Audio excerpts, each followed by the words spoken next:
नमस्कार दोस्तों, मैं विकास मल्होत्रा स्वागत करता हूं आपका लाल किताब एस्ट्रो सेंटर चैनल पर। दोस्तों, आज के वीडियो में बात कर रहे हैं लाल किताब के कुछ विशेष उपायों का। हमने ये सीरीज़ पहले शुरू करी थी और हम 3 इसके अलग अलग एपिसोड्स अब तक शेयर कर चुके हैं। अगर आपने वो एपिसोड्स नहीं देखे तो आप बहुत कुछ इम्पॉर्टेंट इन्फॉर्मेशन मिस कर रहे हैं, क्योंकि ये जो वीडियोज़ की सीरीज़ है लाल किताब के विशेष उपाय सीरीज़, इसके अंदर हम जो लोग आपकी तरफ से ज़्यादा प्रॉब्लम्स लोग फेस कर रहे हैं या फीडबैक जो आता है उसके बेसिस पे क्वेश्चंस उठाकर, वो प्रॉब्लम्स उठाकर उनके कुछ सॉल्यूशन शेयर करते हैं। तो हम 3 एपिसोड इसके ऑलरेडी कर चुके हैं, उनका लिंक डिस्क्रिप्शन में दिया हुआ है। अगर आपने वो नहीं देखे तो ज़रूर देखिएगा।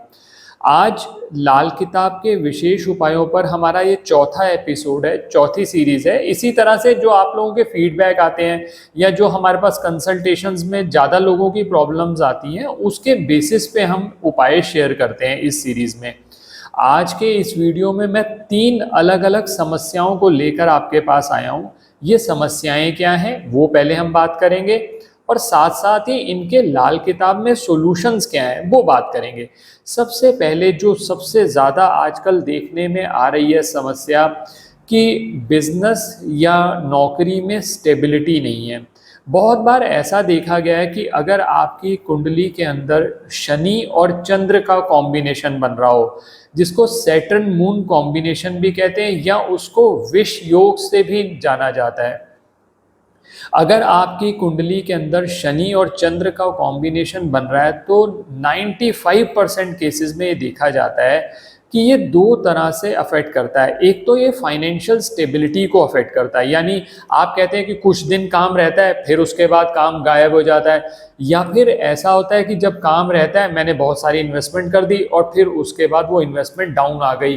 तो एक समस्या तो ये आती है, और दूसरी समस्या ये आती है शनि चंद्र का कॉम्बिनेशन मन के विचारों में स्टेबिलिटी नहीं आने देता। अब पहले इसका रीजन समझ लीजिए। जो शनि है वो कठोर ग्रह है और जो चंद्र है वो तरल ग्रह है। चंद्र है पानी, और आप जानते हैं कि शनि जो है वो पहाड़ है, या जिसे कहते हैं पत्थर है, या जब पानी बर्फ बन जाता है वो शनि है। अब शनि क्या करते हैं कि शनि मेहनत करवा रहे हैं। शनि चंद्र के, क्योंकि शनि और चंद्र का कॉम्बिनेशन बना हुआ है, या तो शनि और चंद्र एक ही घर में है या शनि और चंद्र एक दूसरे को आस्पेक्ट कर रहे हैं।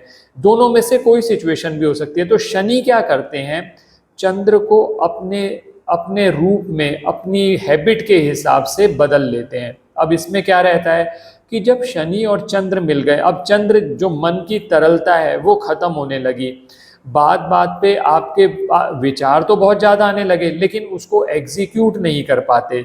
और सबसे बड़ी बात है कि शनि चंद्र में लाल किताब में ये कहा जाता है कि आप एक ऐसे जहाज पर बैठे हैं जो डोल रहा है, जो किसी भी समय पर समुद्र में तूफान आ रहा है तो उसमें किसी तरह से बैलेंस बना के बैठा हुआ है, और कभी भी ये हो सकता है कि वो नाव डूब जाए। शनि चंद्र में हमेशा आप देखेंगे कि जैसे झूले जैसी स्थिति है कि एक बार बहुत ऊपर चले गए फिर नीचे आ गए, एक्सट्रीम्स में आप झूलते रहते हैं। तो अगर ऐसी कोई समस्या शनि और चंद्र से संबंधित आ रही है आपको, तो सबसे पहला काम तो आप ये करिए कि घर के अंदर एक फव्वारा, या जिसे फाउंटेन कहते हैं, ये नॉर्थ ईस्ट डायरेक्शन में लगाएं। अब इसका लॉजिक क्या है, जो फव्वारा है नॉर्थ ईस्ट डायरेक्शन में लगेगा। नॉर्थ ईस्ट डायरेक्शन जो है वो बृहस्पति से संबंधित है, जहाँ बृहस्पति के अच्छे रिजल्ट्स माने जाते हैं। और दूसरी बात ये है कि जो आप ये फव्वारा लगाएंगे नॉर्थ ईस्ट के अंदर, इसके अलावा दूसरी चीज़ आपको ये करनी पड़ेगी, चंद्र और बृहस्पति दोनों को स्ट्रॉन्ग करो। बृहस्पति को स्ट्रॉन्ग कैसे कर सकते हैं, एक तो आपने फव्वारा लगा दिया, दूसरा आप ये करिए कि केसर के तिलक नाभि जुबान माथे पे, कम से कम यहाँ पर तो ज़रूर आपने लगाना है। नाभि और जुबान पे भी लग जाए तो बहुत बढ़िया है, और ख़ासकर गुरुवार वाले दिन। इससे फ़ायदा क्या होगा, आपने देखा होगा जब भी कभी बर्फ़ बनती है, जब पानी बर्फ़ बन जाता है तो उसको परिवर्तित कैसे होती है वो पानी में वापस, वो हवा से परिवर्तित होती है, और हवा क्या है, वो है बृहस्पति। तो सबसे पहला काम तो जैसा मैंने कहा कि केसर का तिलक लगाइए, और दूसरी चीज ये करिए, आप योगा करना प्रारंभ करिए। योगा करने से क्या होगा? योगा करने से आप जोर जोर से सांस जब अंदर लेंगे तो जो बंद नसें हैं वो खुलना शुरू हो जाएंगी। बृहस्पति की जब ऊर्जा आपके अंदर जाएगी तो ना सिर्फ आपके मन को स्ट्रांग करेगी, क्योंकि शनि और चंद्र के कॉम्बिनेशन में ये देखा गया है कि इंसान डिप्रेशन में बहुत जल्दी चला जाता है। तो अगर शनि और चंद्र कहीं कॉम्बिनेशन ऐसा बन रहा है तो ये 2-3 चीजें आप करें, आपको जरूर रिलीफ मिलेगा। बाकी बहुत ज्यादा समस्या है तो आप इसके लिए स्पेसिफिक कंसल्टेशन ले सकते हैं। तो ये तो पहली बात करी मैंने, पहली समस्या की। दूसरी समस्या जो कि बहुत आजकल देखने में आ रही है कि स्त्रियों को खासकर कमर दर्द से संबंधित पहली चीज, दूसरी यूरिनरी प्रॉब्लम्स, यूट्रस इश्यूज, ये 2-3 चीजें बहुत ज्यादा आ रही हैं। इसका रीजन ये है कि बदलते परिवेश में, बदलते हमारे समाज के ढांचे में हमने जो कुछ पुरानी चीजें कर रहे थे उसको हमने बदल दिया। जैसे फॉर एग्जाम्पल, पहले शादी होती थी तो ससुराल से चारपाई दी जाती थी या पलंग दिया जाता था जो केतु से संबंधित होता था, और ये कहा जाता था कि पति और पत्नी इसी पर सोएं, और जो पहली संतान है वो इसी बेड पर हो तो और ज़्यादा अच्छा है। तो उसी वजह से क्या होता था कि पहले सिजेरियन केसेस बहुत कम आते थे। अब सिजेरियन केसेस बढ़ने लगे क्योंकि ये जो हमने प्रथा चली आ रही थी हम इसको बदलते चले गए, हमने इसको डिस्कार्ड कर दिया। दूसरी चीज ये भी है कि पहले स्त्रियां पाँव में चांदी के बिछुए डालती थी, कमर में करधनी टाइप डलती थी चांदी की, जिससे ये जो कमर से रिलेटेड प्रॉब्लम्स हैं, क्योंकि ये जो कमर से रिलेटेड प्रॉब्लम्स हैं, यूट्रस इश्यूज हैं, यूरिन रिलेटेड प्रॉब्लम्स हैं, ये सब केतु की वजह से होती हैं। तो केतु को शांत कैसे किया जाता है? चंद्रमा के थ्रू। चंद्रमा को जितना आप मजबूत करेंगे केतु अपने आप ही शांत होता चला जाता है। इवन राहु के रिजल्ट्स भी, हमने राहु को भी जब शांत करना होता है हम चंद्रमा का प्रयोग करते हैं। मैं पहले अपने कई वीडियोस में ये बात कर चुका हूँ। तो अब सपोज आपको कमर दर्द से संबंधित समस्याएं आ रही हैं, या यूरिनरी या यूट्रस रिलेटेड इश्यूज बहुत जा रहे हैं, आजकल पीसीओडी की, पीसीओएस की प्रॉब्लम्स बहुत ज़्यादा आ रही हैं। मैं कोशिश करूंगा इस पे अलग से डिटेल में वीडियो शेयर किया जाए, एक एक चीज को एक्सप्लेन करते हुए। यहाँ पर फिलहाल मैं ये बता रहा हूँ कि अगर आपको इन चीज़ों से रिलेटेड प्रॉब्लम्स आ रही हैं, या मेल चाइल्ड से रिलेटेड इश्यूज हैं, या तो मेल चाइल्ड हुआ नहीं, मेल चाइल्ड हो नहीं रहा, या फिर दूसरा आपका ये हो सकता है कि मेल चाइल्ड से संबंधित प्रॉब्लम्स आ रही हैं, वो आपको तंग इतना कर रहा है कि आप कह रहे हैं हुआ ना हुआ बराबर है।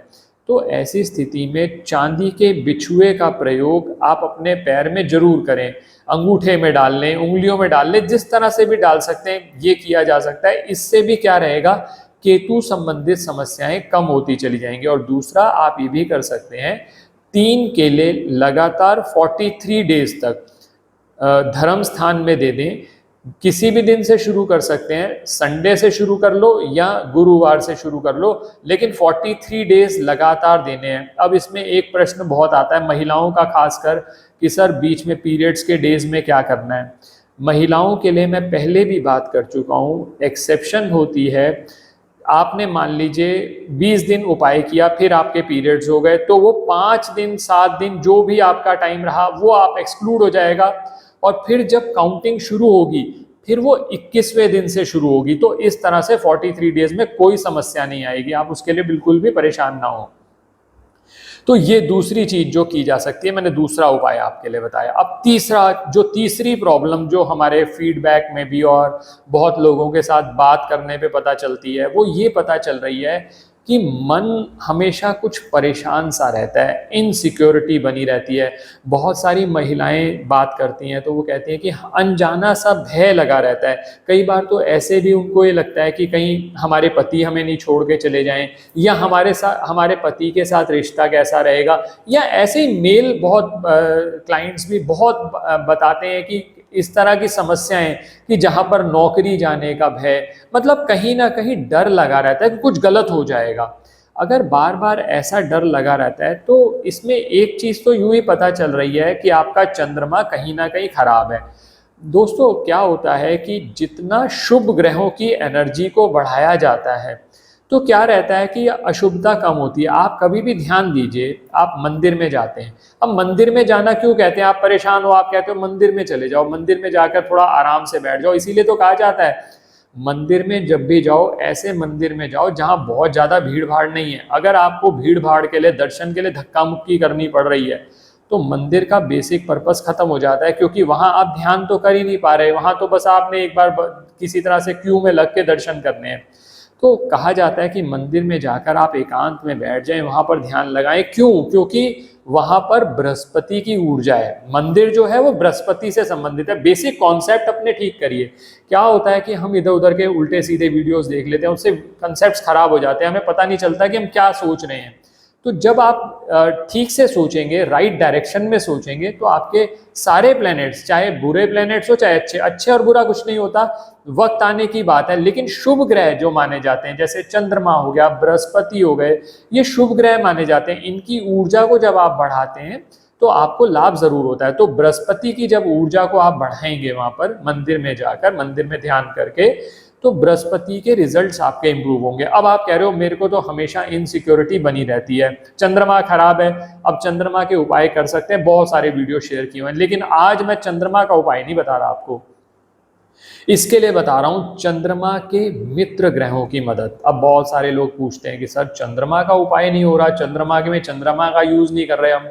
इसीलिए क्योंकि कई बार क्या होता है कि डायरेक्टली उपाय किसी ग्रह का नहीं किया जाता, उसके जो मित्र ग्रह हैं उनको प्रयोग किया जाता है। अब उसके लिए उपाय क्या करना है पहले वो समझ लीजिए। इसमें करना क्या है, एक तांबे का लोटा ले लीजिए, नया लोटा लेना है आपने। तांबे का जो लोटा है वो सूर्य से संबंधित है। इसके अंदर आप थोड़ा सा गुड़ डाल लीजिए, थोड़ा सा केसर डाल लीजिए, और थोड़ी सी गेहूं, जो गेहूं नॉर्मल गेहूं मिलती है, गेहूं डाल लीजिए। ये 3 वस्तुएं डाल दी। जो गेहूं है वो सूर्य से संबंधित है, गुड़ जो है वो मंगल से संबंधित माना जाता है, सूर्य से भी संबंधित माना जाता है। गुड़ की जो मिठास है वो मंगल की मानी जाती है, तो मंगल भी आ गया यहाँ पर। और केसर जो है वो बृहस्पति से संबंधित है। वैसे भी हम ये उपाय धर्म स्थान में कर रहे हैं, तो वैसे भी बृहस्पति का समावेश तो हो ही जाएगा। तो ये तांबे का लोटा लिया, इसका जो मुंह है वो लाल कपड़े से बंद करके आप मंदिर में जाकर, मंदिर में किसी भी मूर्ति के सामने रख सकते हैं, शिवलिंग के सामने रख सकते हैं। किसी भी दिन ये उपाय किया जा सकता है। अगर आपको बार बार भय लगता है तो महीने में 2 बार ये उपाय कर लीजिए, किसी भी दिन कर सकते हैं। बहुत स्पेसिफिक अगर आप डे भी पूछें तो संडे वाले दिन भी किया जा सकता है, मंडे वाले दिन भी कर सकते हैं, जब मर्जी कर लीजिए।